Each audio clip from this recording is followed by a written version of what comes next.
Behind every mask lies a legacy. This is where lore meets the makers. We peel back latex and legend to reveal what frightens us most. This is Working the Fright Shift. Clock into Working the Fright Shift, the gateway between imagination and fear, with your host, Ted Doherty. Hey there, welcome to Working the Fright Shift, where we explore the mechanics of fear, story, and transformation. I am thrilled to be featuring Rib from Rib Effects today, but before we speak with him, let's examine what unsettles us as we explore this week's Horror Blueprint. The Horror Blueprint, the art behind the fear.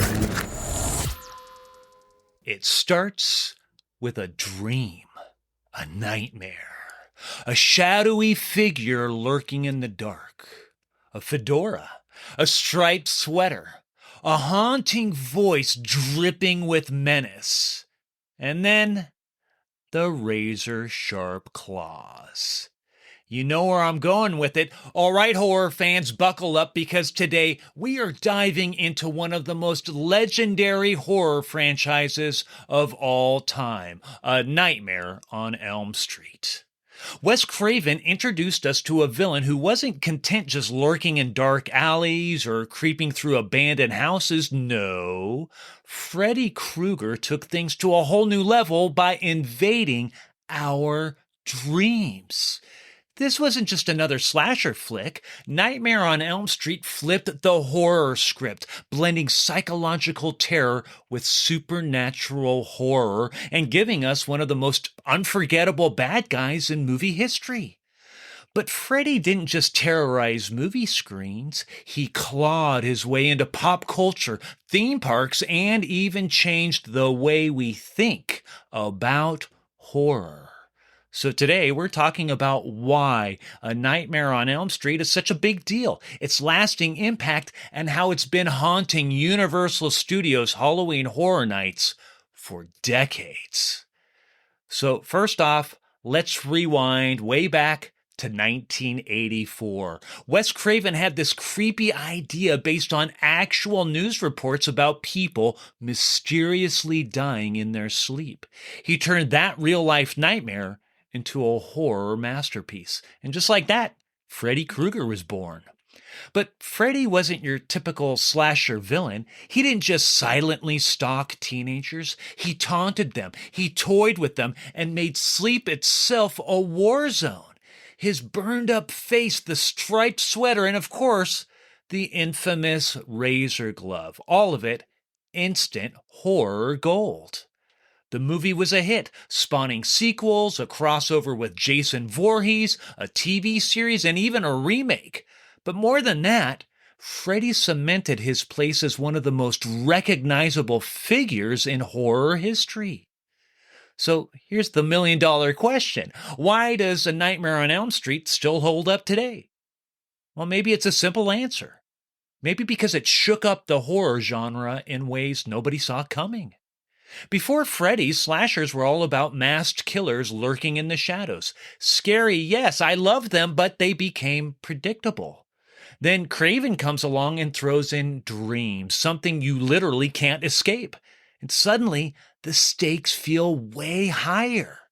And Freddy himself, he wasn't just another silent creep with a knife. He talked, he mocked, he enjoyed the chaos. That twisted personality made him one of horror's first real anti-heroes. This mix of psychological terror and slasher vibes opened the door for future horror films. Movies like It Follows, The Babadook, and Hereditary. Even video games like Silent Hill owe a nod to Freddy's nightmarish influence. Love him or fear him, Freddy isn't just a horror villain, he's everywhere. We're talking lunchboxes, Halloween masks, action figures, and yes, even a 1990 NES video game. He's been in rap videos, Are You Ready for Freddy? With the Fat Boys, guest starred on MTV, and even headlined his own horror anthology series, Freddy's Nightmares.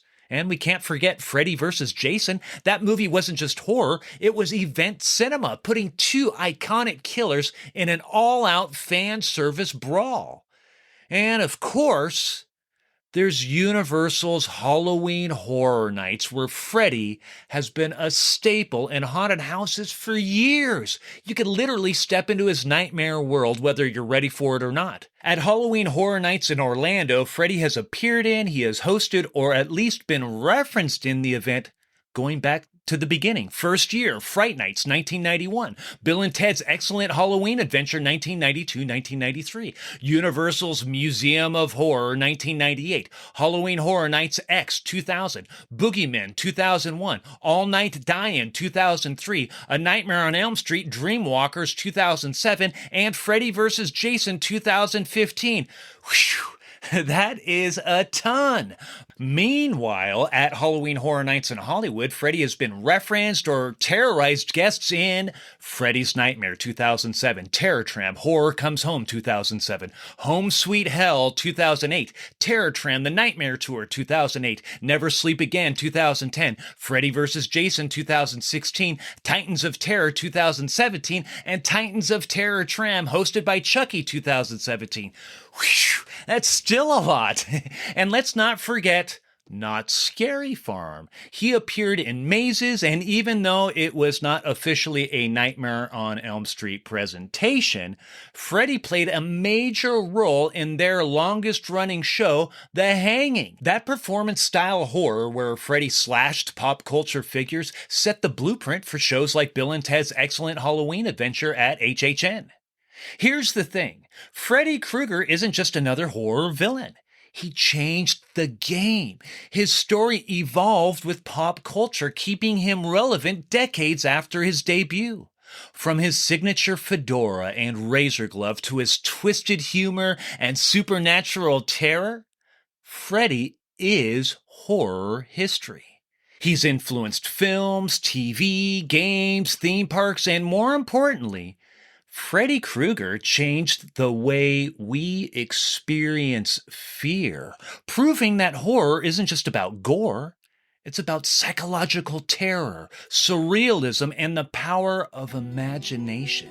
His presence at Halloween Horror Nights is a testament to his lasting impact, ensuring that new generations continue to experience the thrill of his nightmares within the horror blueprint. That wraps the horror blueprint, where we map the DNA of fright. Now, let's talk to someone who doesn't just study fear, he sculpts it. From graveyards to gory haunted attractions, Michael Ribagin, aka Rib, has helped define the visual language of fear. As the founder of Rib Effects, he is known for crafting jaw-dropping Halloween props and special effects that blur the line between illusion and reality. With a reputation for innovation and a talent for the absolutely disgusting, his work has been featured at premier Halloween events across the country. Whether he is designing creatures or sculpting lifelike severed limbs, Rib's creations do more than haunt. They mesmerize. You can't take your eyes off them. Rib's artistry channels the raw thrill of horror into unforgettable experiences, making him, I believe, a true master of modern Halloween entertainment. Rib, our fear architect this week, is an industry alchemist of the terrifying. Fear Architects, crafting worlds of terror. Welcome to Working the Fright Shift, Rib. Oh my gosh, thank you so much for being here. Rib, where are you right now? Tell us where you are. I am in just outside Seattle, Washington, which is where my shop, Rib Effects, where we operate out of. I live in Seattle proper, but our shop is just right outside. And how are you doing? It's the busy time of year. It's the busy time of year. People don't understand. People in the Halloween business, this is our crunch time right now, especially for me as a manufacturer of props, getting those props out to the haunts as they're doing their builds. It's all happening at the same time, nationwide. Well, I do appreciate you joining us and taking a little bit of time out of your day to do this. Oh, absolutely. I do have questions for you. Are you ready? Yes, absolutely. Okay, first off, what sparked your earliest fascination with Halloween? Well, I grew up in Buena Park, so literally right across the street from Knott's Berry Farm, right across from the Buena Park Mall. So Halloween was always a fun event. I mean, that was like the thing. I could hear the screams from Knott's Berry Farm from my bedroom. Like that's how close I lived to Knott's Berry Farm. So that was a big thing that really brought me into Halloween as a big event. Because we also had in Buena Park, in the neighborhood that I lived in, which was called the Flower Tract, with all the streets were named for different flowers. Um, Lots of cool like Halloween displays. I mean, big Halloween displays. We even did like a little home haunt walkthrough thing. So it was always something really super special. And then, my cousin, who I'm very close with, worked at Knott's Berry Farm at Knott's Scary Farm for a long, long time as a monster. So that was something that showed me that I could not just enjoy Halloween, but actually can participate in it in some meaningful way. You know what I mean? So that was a big thing. Yeah, I think that was it. And, film was always a big part of my life growing up. And so that's kind of what brought me toward the horror and wanting to make like monsters and creatures too. Because my mom used to take me to movies, inappropriate movies in hindsight at a very young age. Very inappropriate. But I don't know if you remember, Ted, there used to be a drive-in movie theater on Beach Boulevard thereby where like there's a Walmart there now. But that's where like my earliest movie memories were because you used to drive by like on the freeway in the 22 or whatever, and you could kind of catch a glimpse of like what's playing on the screen, and you just kind of get excited for the movies and stuff like that. And so I remember the first movie I ever saw in a theater was Swamp Thing, and that's what at that theater at the Highway 39 drive-in. And that was like, wow, man. I don't know, it really captured me, the look of the Swamp Thing. I think even to this day, because if you know my work and stuff, it's a lot of nautical and swampy kind of stuff. And I was just thinking about that when you asked me to do this interview. I'm like, God, it gotta stem from that. So those kind of experiences too. American Werewolf in London was a big one as well for me because that really blew my mind in terms of like, what am I seeing on the screen? Like, what is this? How did they do this? It's a marvel. You mentioned you did a little home haunt walkthrough Hmm. early on. What was that about? What did that entail? After going to Not Scary Farm, a couple times, I'm like, man, I really want to do something like this. Just kind of fun, for tricker. Because there was other big Halloween displays in the neighborhood, and my dad was in construction as a general contractor, so I would always try to convince him to on my harebrained schemes of making things and stuff like that. But we did it, and we recruited my friends, and we had like a driveway. We went into the driveway, went through the garage, went through the front yard, and then ended up, in our front porch, that kind of thing. Lots of black plastic, you know, walls. But my dad built. I did find a picture. I actually should have brought it, or maybe I can email it to you, but of the facade we made, which was like the Buena Park Freak Show, is what it was. And he made this like kind of archway sign, and we all painted like Freak Show, and it was cool. It was really fun, very fun time.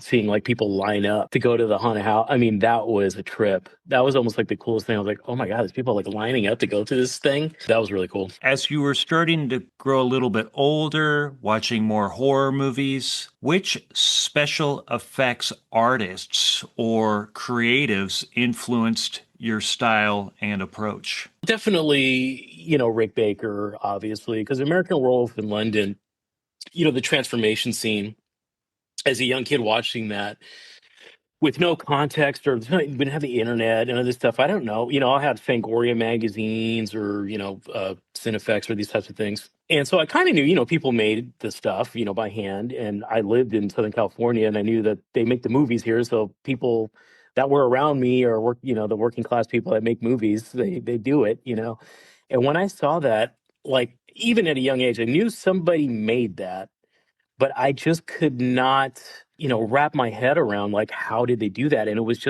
such a like a passion of like I need to figure that out because it's just the coolest thing I've ever seen. It's just to be able to do something like that. So yeah, definitely Rick Baker, Rob Boutine, did a protege of Rick Baker, did the thing, which was I like the zany stuff. I love zany stuff.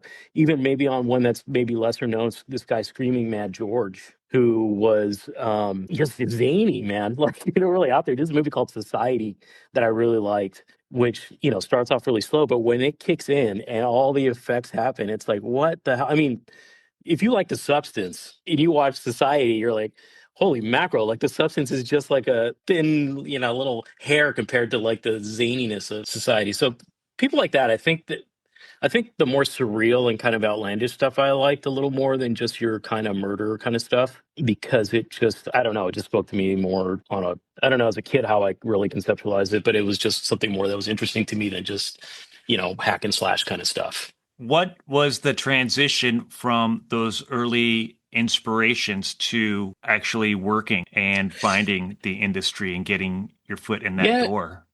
it's like it's a kind of weavy, pathway as it is for a lot of people. I think for me, I've always been a creative person, and I'm a person that has, deep passions for certain things, music, film, special effects, these types of things. And it's not enough for me to just want to be, to ingest the media. I want to actually at least attempt to try to do something, you know what I mean? And to do it. And that's how showing my appreciation for the art form. Even at a young age, I was making things, like there used to be a magic store, a magic and costume store in Anaheim called Best Magic. I think it was like on Magnolia, and they sold masks year round. And I was, being a fan of horror, special effects. Well, a mask is like the easiest way to do a transformation. You put it on, you're a whole new character. And I'd always go in there, and I like magic too. As a young kid, that was another little interest of mine. It's like sleight of hand magic and this kind of stuff, tricking people, gags, and this kind of thing. And the guy behind the counter, like they had, I was in there all the time, like bugging them, about certain base tricks and masks and stuff like that. And they had a couple of things. They had a book by Tom Savini called Grand Illusions. It was a 2-volume set. That was huge because it's basically his like sketches and things. It's like, here, this is how I made this trick. And it wasn't like some CAD drawing like crazy thing. It was literally like this chicken scratch, like, here's how we put the arrow through Kevin Bacon's throat, And I'm like, oh, that's how they did it. Like, it's kind of punk rock, you know what I mean? I'm just like, oh, okay, that seems like kind of easy. I can do that.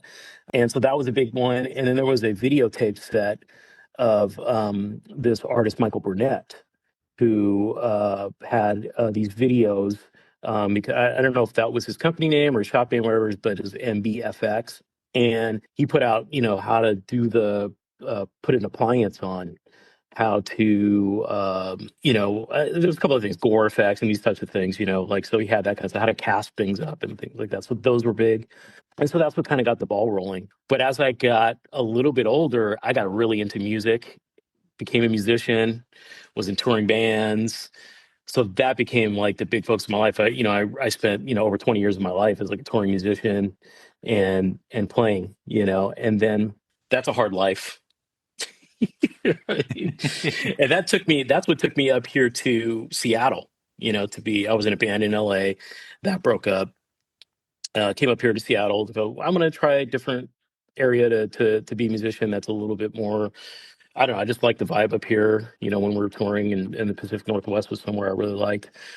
And there so happened to be an effect shop up here that was probably the, preeminent, or one of the preeminent effects shops in the Halloween business, which is Ghostwriter Productions. And so I just randomly saw an ad in Craigslist for, I forget the exact verbiage, but it was like severed head maker or something like that. And I was like, what? I clicked on that thing and I was like, oh, what the hell? I could do this. You know what I mean? This is incredible. And that started a years long, that started me into like, oh, there's another avenue for, because in my mind, it was the special effects was film. I would do film and this kind of thing. But I'm like, this is another avenue to kind of express that craft. And the longer I worked with Michael at Ghostwrite, I start to see the industry. I'm like, wow, this is an industry I think I could actually, thrive in, kind of, because it's like a little bit of a smaller pond, and I saw openings that were more, there was openings for newer ideas and things like that. So that's what kind of got me into full time, dedicate my life to the Halloween business. It sounds like there were different stages as you were learning the craft throughout the years, but can you recall the very first prop or special effect that you ever made, and Yep. What was it? What inspired it? Yep. It was Ghostbusters. It was the Ghostbusters proton pack because and of course I wrangled my dad into helping me make this. And the thing that I was really super obsessed with was the like ghost finder thing with the two little antenna that came up when you were like looking for a ghost. So those were the first two things I made. The first Halloweeny thing I made was an old man mask, and that was using like a latex mask, sculpting on like, one of those styrofoam heads using like the pottery clay to make the mold and buying latex at Best Magic. Just using I didn't even use the right like latex. You know what I mean? It was horrible, but it was that was my first like attempt at doing anything. And and the other thing is I forgot I made a mask of. Do you remember the Quiet Riot album, that Mental Health? Like it's like the guy That with the metal face? yeah, Yes. I made that, and I Oh, was maybe like 10, and I made that, and then I had one of my dad's button-up white shirts that I wore backward, and I made that like that was my straight jacket, and that's what I went trick-or-treating with that year. how So cool. I think that was my first like self-made costume. Now, how did rib effects come to life? And when did you realize, hey, this is an opportunity where I could just go on my own? I think once I realized and I got more acquainted with the haunted attraction business, I'm like, okay, I think this is something I wanted. This is a cool industry in which I can express myself and probably build a good business. I think with a lot of people, I think COVID was like the big, it took a lot of things up and made people have to make decisions. And at the time, I had left right pre-COVID. I had left Ghost Ride and went to work for 13th Floor Entertainment, which is a large Halloween haunted attraction and interactive entertainment company, and was doing that for some time. And then COVID hit, disrupted everything. Subsequently laid off, and was thinking to myself, it's like, well, I got to do it one day. I got to just rip the Band-Aid off at some point and do my own business. There's never going to be the best time to do it. This is a time of sort of chaos and who knows what's going to happen. I mean, I'm always, punk rock at heart, really, to be honest. That's like my ethos of like life. So it's like, might as well use the chaos right now and just go for it, balls to the wall. And that's basically what I did. Well, thank God you did. We're all happy that you did. You've seen this industry on a professional level for many years, the Halloween themed entertainment industry. How have you seen this industry change throughout the years?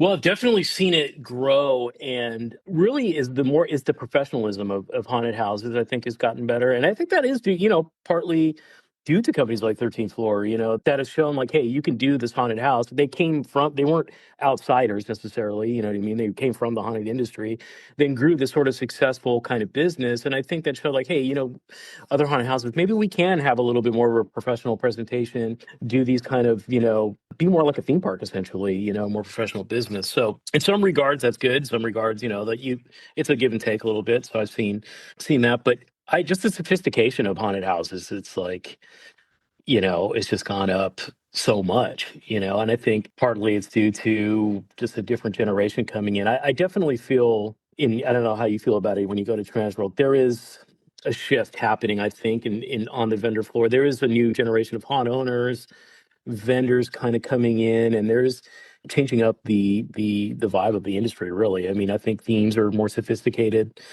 I think story is a big thing now. Narrative structures in haunted houses, those are big.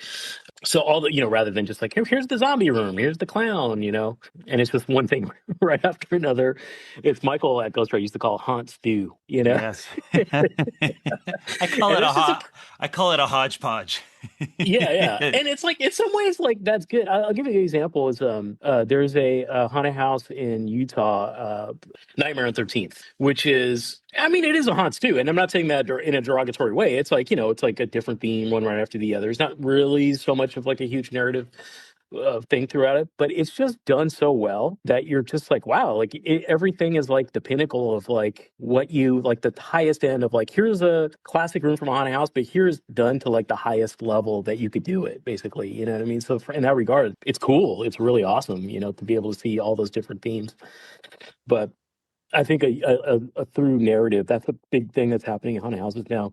A narrative through line, more cinematic, more like, streaming shows and things like that. I think have influenced the haunted attraction industry to give you something more comparable to that, you know.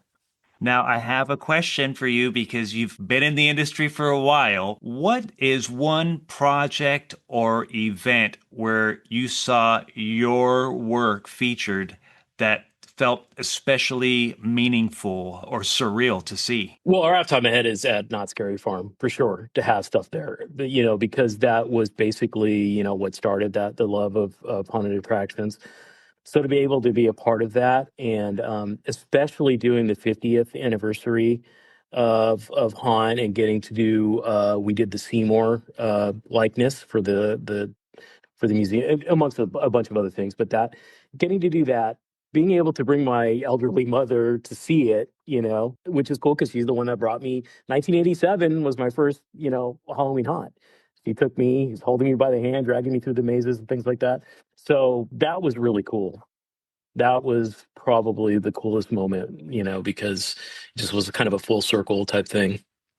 I think it was a big moment for all of us. I remember the first time I saw that sculpt. It meant so much to us and all of every one of us who was Oh, it's awesome. involved. You were part of all of that, and I think us as a team bringing that to life was a really cool thing. The whole museum, and I just remember Larry Vincent's daughter seeing that for the first time, and they were just That's cool. so moved by it, so special. So I will always, always love that statue, that sculpt that you guys did. So thank you very much. I said it a million times then, but I say it to you now. Now, how do you balance the line between terrifying and tasteful when designing props for different audiences? Well, I never think of tasteful. For sure.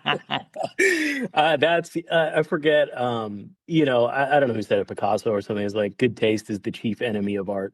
Yes. And yeah, I don't have. I mean, I think I have good taste, personally, but I never think in terms of tasteful or anything. I mean, but I what I and what's the most fun for me is how creative and outland how much can I push the boundary but still be on the line to not be alienating. And that is for me like where I get my creative juices flowing kind of, you know what I mean?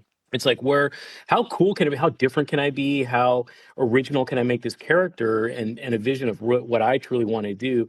But also because it is a collaborative industry, it's not just like we're working with different other creative people that have their own ideas and things like that. So how can I sell this idea in a way that's not alienating, but is still not just like everything else, and that is the most challenging, but the most rewarding thing as well. Now, we've talked about how you've seen the industry grow and change throughout the years, but if we're looking ahead, what do you envision for the future of Halloween as a creative and cultural event?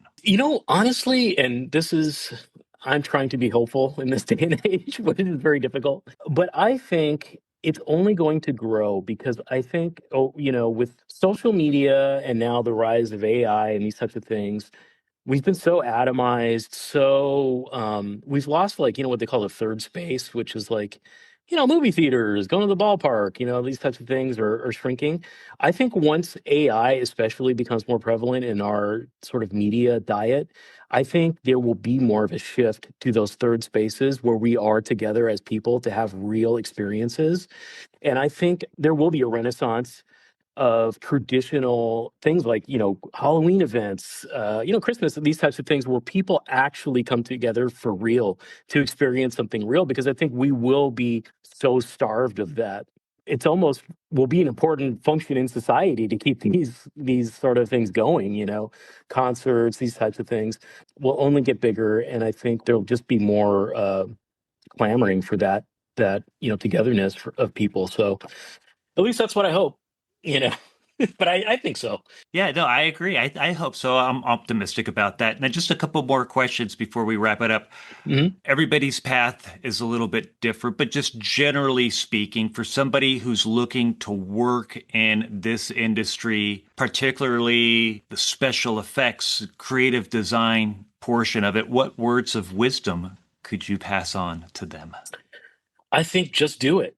You know what I mean? Just start. Do anything. Start making get you have to put one foot in front of the other. And I think a lot of people ask me that of different things, like how did you start making things? How did you start doing it? And you just start doing it with like reckless abandon, basically. At least that's how I do things. It's like I never think twice, it's like I wanted to be in a band. It's like I didn't think twice, like, well, I need this particular thing and no, you just do it and get your ass out there and start, start doing it, and things will fall into place if you're earnest with what you're doing. And I truly believe that because you'll pull all that energy toward you because it's that natural momentum that you're going to bring once you start, and you're going to suck at first. And then you're going to suck a little less, and then a little less, and a little less, a little less, and you just keep going and going and going, and it just kind of snowballs. And that's how you do anything in life. It's like you just start and you never stop. you know, and the haunt industry is great because it's a great industry to get into, like just on the ground floor. Go to your local haunted house, see how it's done. Keep your eyes open. Take everything in, look around you. That's like in any kind of creative endeavor. It's like I think the key function of any kind of artist or any of these kind of creative people, it's like they're very observant. I'm always observing. I'm looking at people. I'm like creating characters in my head when I look at people. I'm, concocting stories or whatever it is. It's like be observant and do it and repetition and get in there and just start small and go and ramp yourself up. I mean, look at, our mutual friend John. Look at how he's ramped himself up. He didn't started here, entry level, and then get yourself going. And if you are earnest enough about it and you put in the hours, I think you will be rewarded. Amen to that. I totally agree. Yes, and shout out to our friend John Cook, Plague Yes. Productions, doing his thing. I have one Gotta last. represent the Plague production. Oh, there you go. You have your Plague Productions shirt on. I love it. So, one final fun, lighthearted question. Mhm. You are in the middle of nowhere, stuck in a corn Oof. maze overnight with one horror icon as your teammate. Who do you Oh. choose and how do you make it out alive? Oh my gosh, that's interesting. Well, just from a practical standpoint, Jason does have a machete, so we could probably hack down some corn stalks with that just on a practical scenario. And he's got, his work boots on and he's dressed for the occasion. You know what I would probably do? Because my favorite was Pinhead.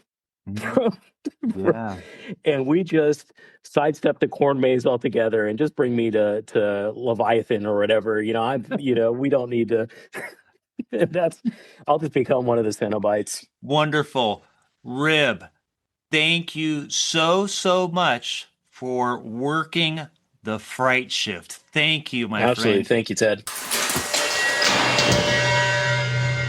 Our huge thanks to Rib, an absolute fear architect and a creator of true nightmares. For more information on Rib Effects, visit their website at ribeffects.net. That's RIB as in boy, FX.net, or visit them on Instagram at rib.effects. Now, we open the vault where we investigate stories that shape the scary experiences we walk today. Secrets, spectacles, and scares. Let's dig in and uncover how those stories change the way I approach my creative work. Echoes of the past. The origins of scare experiences. Gruesome monsters. Let's look into the world of horror, makeup, and prosthetics. The unsung magic that transforms actors into monsters, legends into icons, and Halloween events into nightmares. This is a tribute and a look back to the monster makers, the sculptors of fear, and the pioneers who shaped the very face of horror.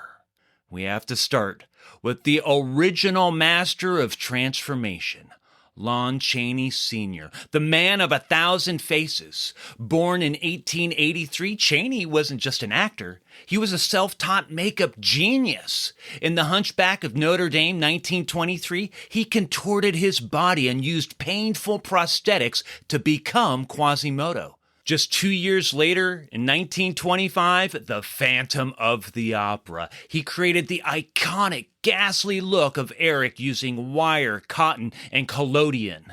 And in London After Midnight, 1927, a movie now tragically lost, he became a vampire with sharpened teeth and haunting eyes.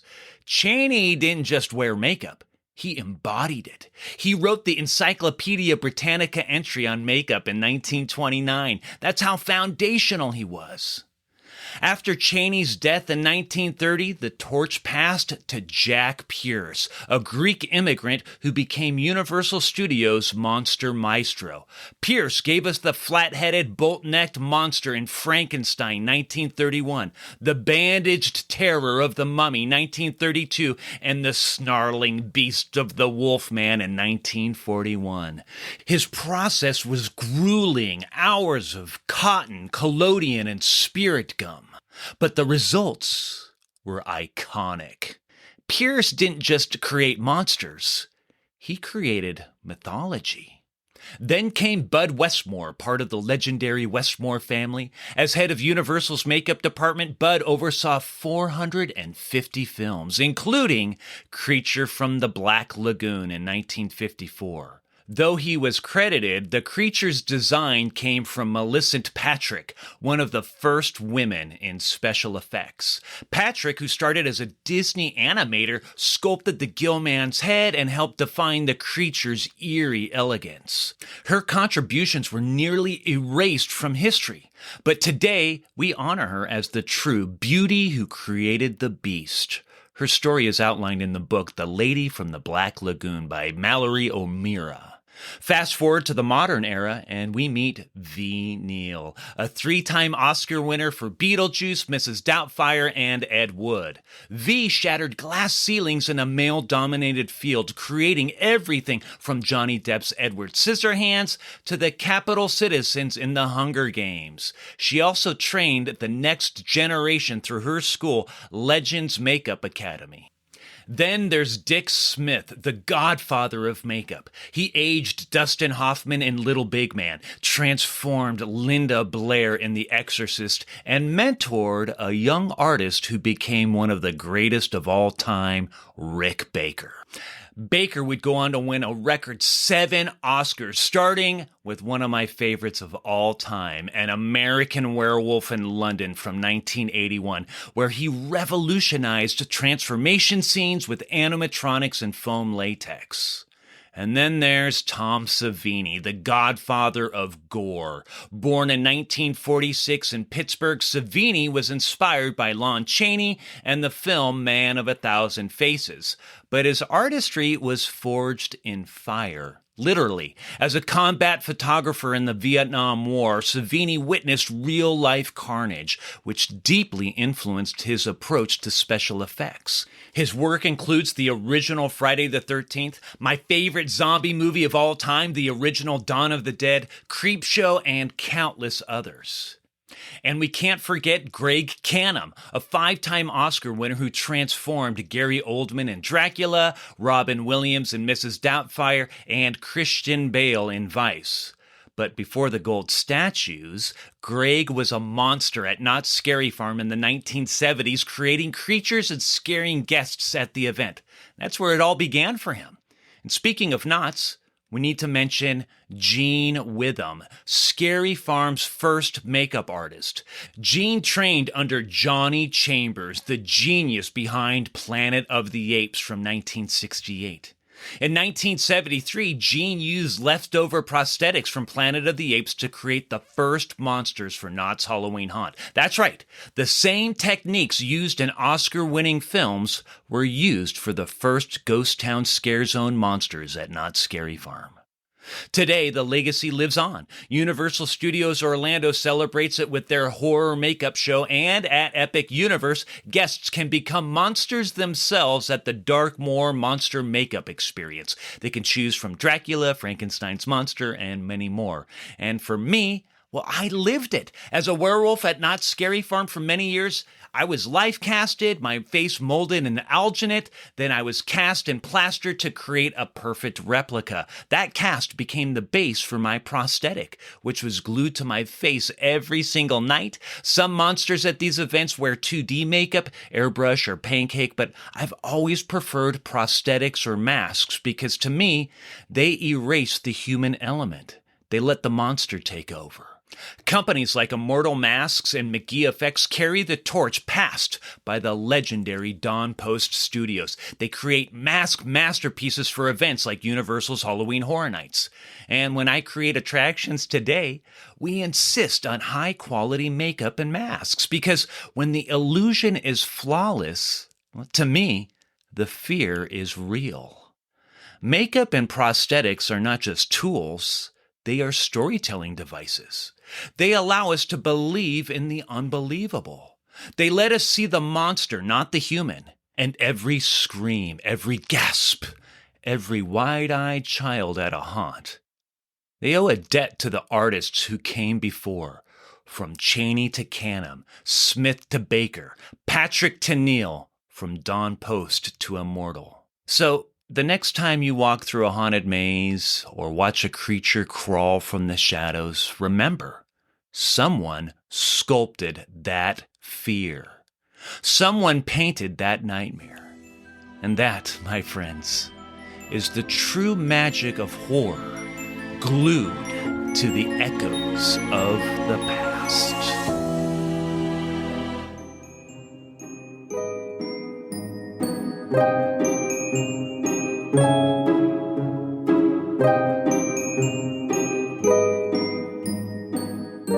And just like that, our shift comes to a close. Huge thanks to our fear architect, Rib of Rib Effects. Within these stories is the blueprint of fear itself, how we face it, how it transforms us, how we create it, and sometimes how it sets us free. If you liked what you heard, do us a favor and tell a friend to tell a friend. Give us a good review, 5 stars, and help spread the word. Thanks for spending your nightmares with us. I'm your host, Ted Doherty. Beast wishes, and until we meet again, it's officially time to clock out of Working the Fright Shift.